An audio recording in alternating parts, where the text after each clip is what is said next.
தமிழ் பொக்கிஷத்துல முதல் வீடியோ. ஆனா அரசியல் சதுரங்கத்துல 3 வீடியோ ஆல்ரெடி நம்ம பதிவு பண்ணியிருக்கோம். பார்க்காத டிபி ட்ரூப்ஸ் தயவு செஞ்சு பார்த்துருங்க. தென் ஒரு மாற்றம் தமிழ்நாட்டுக்கு தேவை அப்படின்னு நினைச்சு ஏகப்பட்ட இடத்துல இருந்து கஷ்டப்பட்டு பஸ் இல்லைனாலும் கால்நடையாக வந்த நபர்கள், வண்டியில லிஃப்ட் அடிச்சு வந்த நபர்கள் அப்படின்னு சொல்லி ஓட்டுக்களை போட்டு பல ஆயிரம் கிலோமீட்டர்ல இருந்து இங்க வந்து ஓட்டுக்களை போட்டு பெரிய ஒரு மாற்றத்தை இங்கே கொண்டு வந்திருக்கக்கூடிய அனைத்து மனிதர்களுக்கும், இந்த மாற்றம் வேண்டும் அப்படின்னு சொல்லி மனசார நினைத்தவர்களுக்கும் மிகப்பெரிய நன்றிகள். சரி, இப்போ இந்த மாற்றம் அப்படிங்கிறது உருவாகி இருக்கிறது. ஆனா 107 108 சீட்ல தான் இப்போ தமிழக வெற்றி கழகம் இருப்பதால் அவரால் தனிப்பெரும்பான்மையுடன் ஆட்சி அமைக்க முடியாது. அதுல அடுத்த கட்ட சிக்கல் என்ன இருக்கு? ஸ்டாலின் அவர்கள் தோற்ற தோல்வியிலேயே இதுதான் மரண தோல்வி அப்படின்னு சொல்றாங்க. அதற்கான காரணம் என்ன? அடுத்த கட்டமா இது உதயநிதி ஸ்டாலின் வர்சஸ் விஜய் அப்படின்னு சொல்லி மாற்றப்படும் சொல்றாங்களே, இப்படி நடந்தால் திமுகக்குள்ள என்ன மாதிரியான பிரச்சனைகள் வரும் அப்படிங்கிறத கொஞ்சம் டீடைல்டு அனாலிசிஸ் பண்ணி இந்த வீடியோல நம்ம பார்க்க போறோம். அன்பு தமிழஞ்சங்களுக்கு தமிழ் பொக்கிஷத்தின் வணக்கங்கள்.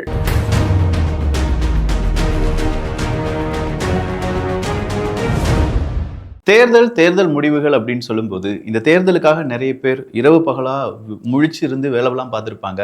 ஆனால் நிறைய பேர் இந்த தேர்தலுக்காக வேலை செய்யக்கூடிய நபர்களில் திடீர்னு அவங்களுடைய ஃபேமிலியை பார்த்துக்கிறாங்களா அப்படின்னு கேட்டால் ஒரு டவுட் இருக்குது.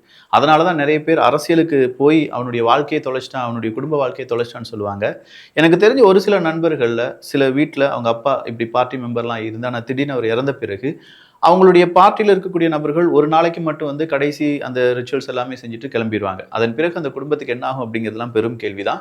ஸோ நாம ஒரு ரெஸ்பான்சிபிலிட்டி சிட்டிசனாக இருக்கிறத விட குடும்பத்துக்கும் ஒரு ரெஸ்பான்சிபிலிட்டியாக இருக்கணும் அப்படின்னா கண்டிப்பாக நமக்கு தேவையான ஒரு டேர்ம் இன்சூரன்ஸ் அப்படிங்கிறத எடுத்துருக்கணும். மாதம் 400 ரூபாயிலிருந்து 500 ரூபாயில் ஒரு குட் டேர்ம் இன்சூரன்ஸ் அப்படிங்கிறத நம்மளால எடுக்க முடியும். அதுக்கான லிங்க் எல்லாமே கீழே டிஸ்கிரிப்ஷனில் கொடுத்துருக்கேன். கம்பேர் பண்ணலாம். உங்களுக்கு தேவையான டேர்ம் இன்சூரன்ஸ் என்ன கவரேஜ், என்ன ப்ரீமியம் அப்படிங்கிறத நீங்களே பார்த்துக்கலாம். அதை விட அடுத்ததாக ரொம்ப இம்பார்ட்டன்ட் ஒரு ஹெல்த் இன்சூரன்ஸ் எடுக்கிறது தான். நம்முடைய உயிர் வாழ்வதற்கு நம்ம கட்சிகள் எவ்வளவுதான் வாட்ஸ்அப் குரூப்ல ஷேர் பண்ணி ஃபண்ட் ரைசிங் பண்ணாலுமே அது நம்மளை பாதுகாப்பதாக இருக்காது.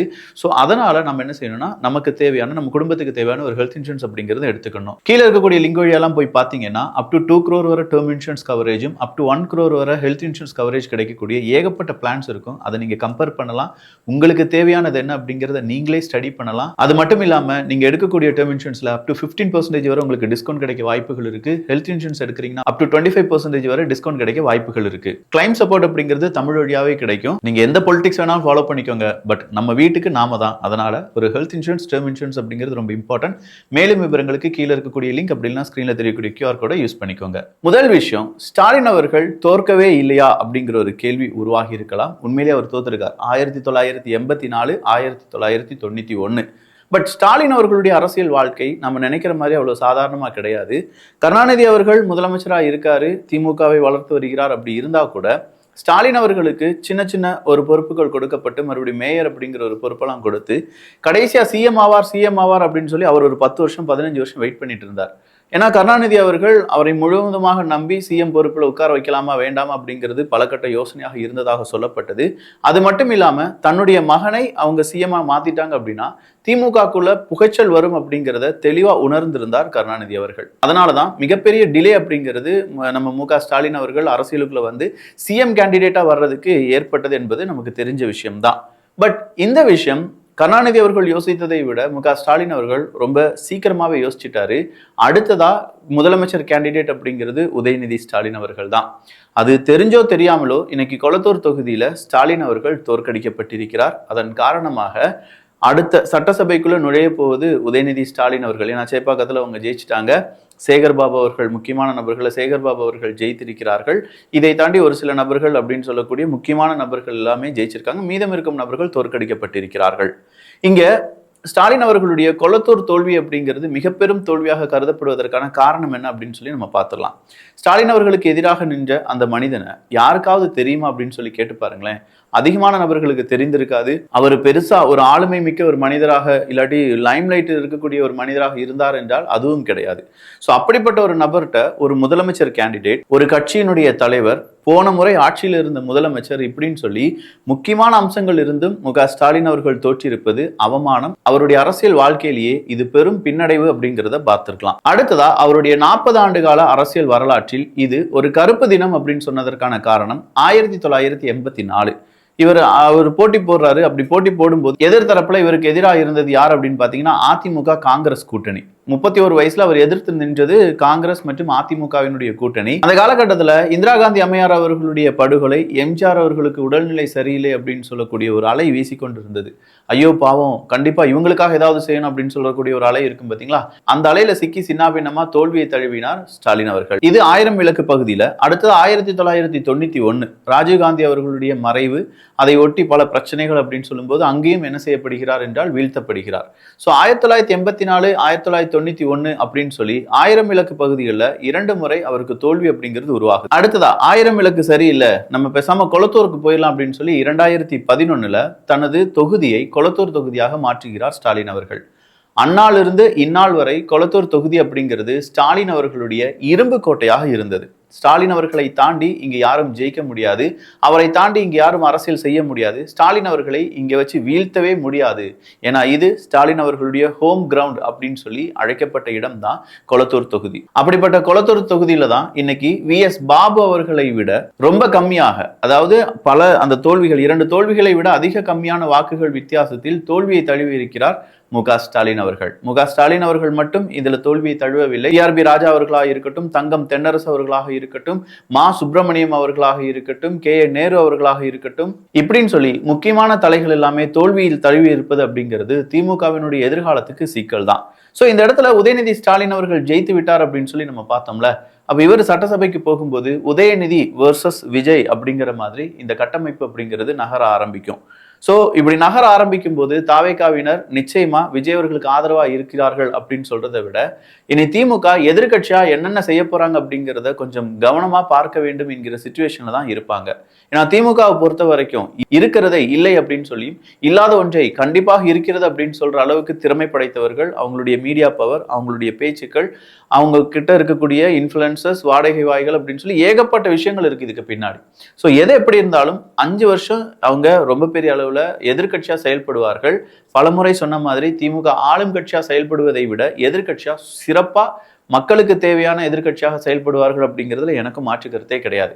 ஸோ இந்த இடத்துல இவங்க எப்படி எதிர்கட்சியா இருப்பாங்க?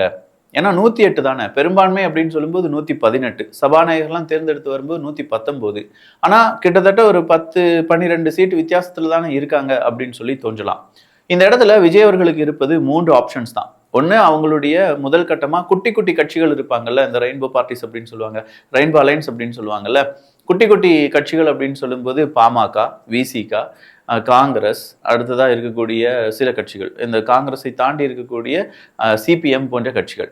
இப்போ காங்கிரஸை நம்ம எடுத்து பார்த்துட்டோம்னா ஒரு 4 பேர் ஜெயிச்சிருக்காங்க, VCKவை எடுத்து பார்த்தோம்னா 2 பேர் ஜெயிச்சிருக்காங்க, CPM CPI அப்படிலாம் சொல்லி பார்க்கும்போது அங்கே ஒரு 3-4 பேர் ஜெயிச்சிருக்காங்க.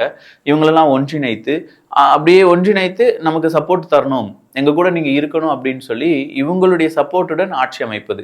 ஆனா இப்படி சப்போர்ட்டுடன் அவர் ஆட்சி அமைக்கிறார் என்றால் என்ன நடக்கும்னா, இவங்கெல்லாம் சொல்ற டிமாண்டுக்கு இவங்க அக்செப்ட் பண்ணி ஆகணும். யாரு? தாவேக்கு அக்செப்ட் பண்ணி ஆகணும். இல்லாட்டி நான் உனக்கு கொடுத்த ஆதரவை வாபஸ் பெறுகிறேன் அப்படின்னு சொல்லி எப்ப வேண்டுமானாலும் விஜய் அவர்களுடைய ஆட்சியை கவிழ்ப்பதற்கான வாய்ப்புகள் இருக்கிறது. இரண்டாவதா இருக்கக்கூடிய ஆப்ஷன் என்ன அப்படின்னு பாத்தீங்கன்னா, அதிமுக கூட இணைவது அப்படிங்கிறது தான். அதிமுகவுடன் தாவேகா இணையுமா என்று கேட்டால், எடப்பாடி பழனிசாமி அவர்களுடன் விஜய் அவர்கள் பேசுவது அப்படிங்கிறது நடக்கும். ஆனா ஒரு கண்டிஷன் அவங்க ஃபாலோ பண்ண சொல்லுவாரு, பாஜக இருக்கக்கூடாது. பாஜக இருந்தா அதிமுகவுடன் கூட்டணி அப்படிங்கிறது என்னால செய்ய முடியாது. ஸோ பாஜகவை கழட்டி விட்டுட்டு நீங்க என் கூட கூட்டணி வச்சுக்கிறதுக்கு தயாரா இருந்தீங்கன்னா வாங்க அப்படிங்கிறது தான் விஜய் அவர்களுடைய கருத்தாக இருக்கும். அடுத்ததா இருக்கிறது, விஜய் அவர்கள் திமுக கூட கூட்டணி வைப்பது அப்படிங்கிறது தான். இது நடக்குமா? தீய சக்தி அப்படின்னு சொல்லி திமுகவுடனே கூட்டணி வைப்பார்களா அப்படின்னு கேட்டால் அது நடக்க வாய்ப்புகள் இல்லை. அதனால 3வது ஆப்ஷன் அப்படிங்கிறது நம்ம அங்கே வர போக வேண்டாம். அடுத்ததான் 4வது ஆப்ஷன் ஒன்று இருக்கே விக்கி, அதையும் சொல்ல தயங்குகிறார்கள் எல்லாரும் அப்படின்னு சொல்லலாம்.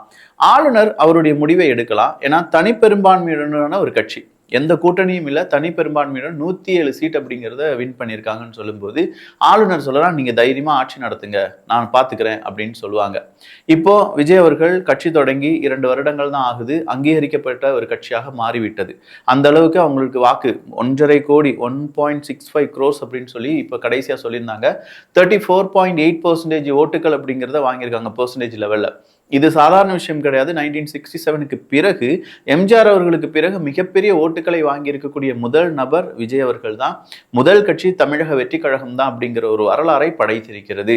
சோ இந்த வரலாறுக்கு மத்தியில ஏகப்பட்ட இடத்துல இருந்து வரக்கூடிய சிக்கலையும் இவர் கவனிச்சு, ஓகே நாங்க ஆட்சி அமைக்கிறோம், அதாவது பெரும்பான்மையான ஆட்சி அமைக்கிறோம் அப்படின்னு சொல்லி ஆட்சி அமைத்தாலும் சட்டசபை கூடும்போது இவர் மீது நம்பிக்கையில்லா தீர்மானம் அப்படிங்கிறத கொண்டு வர முடியும். நம்பிக்கையில தீர்மானம்னா அவருடைய மெஜாரிட்டியை ப்ரூவ் பண்ணி ஆகணும். ஸோ விஜய்க்காக ஓட்டு போடக்கூடிய நபர்கள் யார் அப்படின்னு சொன்னா அவங்களுடைய கட்சி உறுப்பினர்கள் எம்எல்ஏக்கள் ஒரு 105 பேர் அவருக்கு ஓட்டு போட்டாங்கன்னு வச்சுக்கோங்களேன். ஆனா அங்க அவருடைய பெரும்பான்மையை நிரூபிக்க வேண்டும் என்றால் எகைன் ஒரு 13 ஓட்டுகள் அப்படிங்கிறது தேவைப்படும். இதுல அதாவது இப்போ அலைன்ஸ் எதுவுமே இல்லை, பெரும்பான்மையா 107 108 சீட்டை மட்டுமே வின் பண்ணியிருக்கக்கூடிய தமிழக வெற்றி கழகத்தை ஆளுநர் அவர்கள் நீங்க இந்த மாதிரி அரசு அமைக்கலாம் அப்படின்னு சொல்லி வந்தால் நடக்கக்கூடிய செனரியா தான் நம்ம சொல்லிட்டு இருக்கிறது. அடுத்ததா இருக்கக்கூடியது என்னன்னா, 2 கட்சிகள் அதிமுகவும் திமுகவும் சேர்ந்து, ஏன்னா அவங்களுடைய எம்எல்ஏக்கள் அங்க இருக்காங்கல்ல, இவங்க 2 பேரும் சேர்ந்து தமிழக வெற்றி கழகத்தின் மீது நம்பிக்கையில்லா தீர்மானம் கொண்டு வந்தாங்கன்னா இவங்க 2 பேரும் சேர்ந்து அடுத்த கேண்டிடேட் அப்படிங்கிறத அவங்க கொடுக்கணும். அதாவது விஜய் அவர்கள் அங்க சிஎம் இல்லை என்றால் உங்க மத்தியில யார் சிஎம் அப்படின்னு சொல்லி கேட்பாங்க ஜட்ஜ். அது கொண்டு வந்தாதானே கரெக்டா இருக்கும்.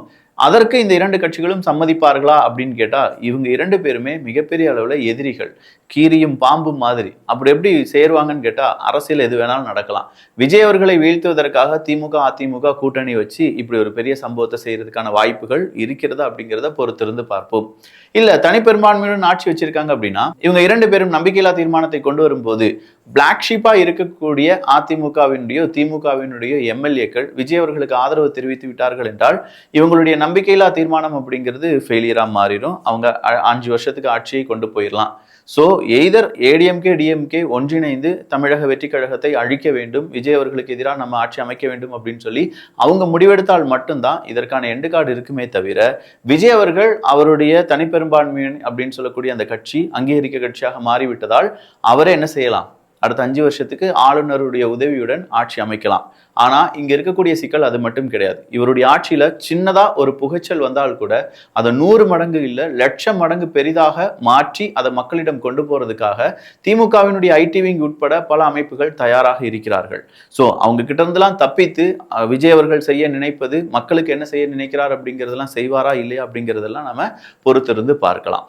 ஓவராலா இந்த அப்டேட் பற்றி உங்களுடைய கருத்துக்கள் இங்கே வரவேற்கப்படுகின்றன. நான் முதலே சொன்ன மாதிரி ஒரு ஹெல்த் இன்சூரன்ஸ் இல்லை டெர்ம் இன்சூரன்ஸ் எடுக்கிறதுக்கு நீங்க ட்ரை பண்ணிட்டு இருக்கீங்க, இல்லை அதை பத்தி ஸ்டடி பண்ணணும், அதை பத்தி நிறைய தெரிஞ்சுக்கணும்னா கீழே இருக்கக்கூடிய லிங்க் அப்படின்னா ஸ்கிரீன்ல தெரியக்கூடிய QR கோடு உங்களுக்கு உதவியா இருக்கும். எல்லோரும் தமிழ் பொக்கிஷத்தில் இணைந்திருங்கள். நல்லதை பகிர்ந்து நல்ல சமுதாயத்தை உருவாக்குவோம். நன்றி, வணக்கம்.